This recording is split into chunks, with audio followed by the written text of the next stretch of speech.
कभी सोचा है कि 1 अरब से ज्यादा लोगों की कहानी असल में दिखती कैसी है? आज हम 2011 की जनगणना के आंकड़ों की गहराई में उतरने वाले हैं, जो सिर्फ नंबर नहीं है, बल्कि भारत की पूरी इंसानी कहानी को बयां करते हैं। तो चलिए सबसे पहले और सबसे बड़े आंकड़े से शुरू करते हैं। 121 करोड़। साल 2011 में ये थी भारत की आबादी। उस वक्त चीन के ठीक बाद दुनिया में दूसरी सबसे बड़ी। ये नंबर इतना बड़ा है कि इसे सोच पाना भी थोड़ा मुश्किल है। अब इस नंबर को जरा ऐसे समझिए।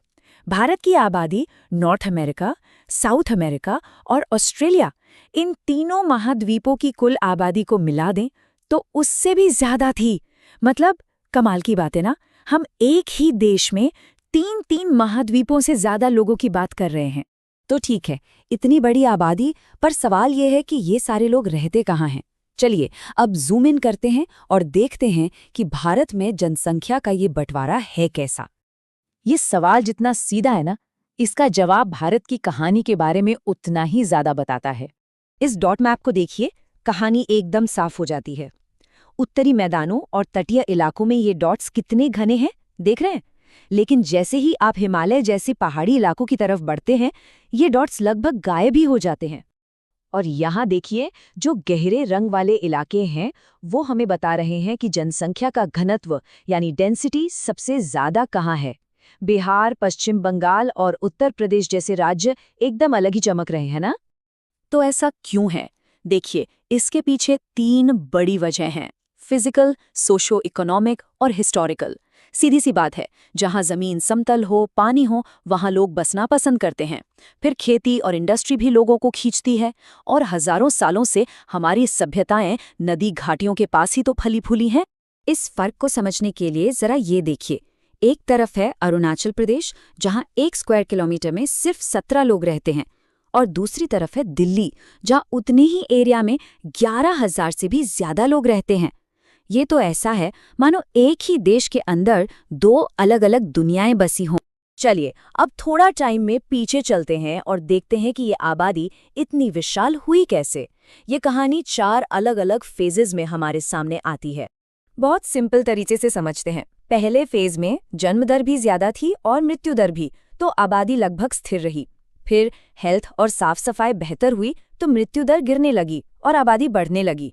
इसके बाद आया पॉपुलेशन एक्सप्लोजन का दौर, जब मृत्यु दर तो बहुत तेजी से गिरी लेकिन जन्म दर ज्यादा ही बनी रही। और आजकल जन्म दर भी कम होने लगी है, जिससे ग्रोथ थोड़ी धीमी पड़ गई है। और वो जो जनसंख्या विस्फोट वाला दौर था, उसकी रफ्तार का अंदाजा इस नंबर से लगाइए। 1971 में सिर्फ 10 सालों के अंदर आबादी लगभग 25% बढ़ गई थी। ये एक अविश्वसनीय उछाल था। हमने ये तो देख लिया कि लोग कहाँ रहते हैं और आबादी कैसे बढ़ी।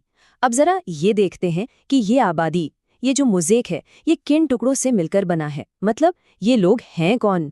2011 में भारत की ज्यादातर आबादी, मतलब करीब 69%, गांव में रहती थी।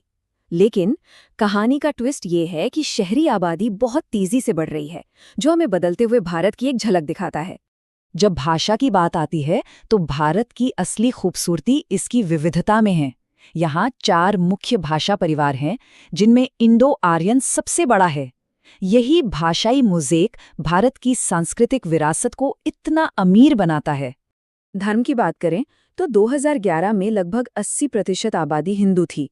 सबसे बड़ी माइनॉरिटी मुस्लिम समुदाय की थी, जो 14% से थोड़ी ज्यादा थी।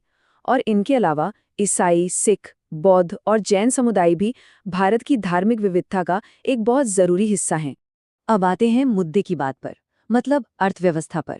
कौन काम कर रहा है, लोग क्या काम कर रहे हैं, और ये सब भारत के भविष्य के लिए क्या मायने रखता है। तो देखिए, जनगणना में काम करने वालों को 2 हिस्सों में बांटा जाता है। एक होते हैं मुख्य श्रमिक, जो साल में कम से कम 6 महीने काम करते हैं, और दूसरे सीमांत श्रमिक, जो उससे कम काम करते हैं।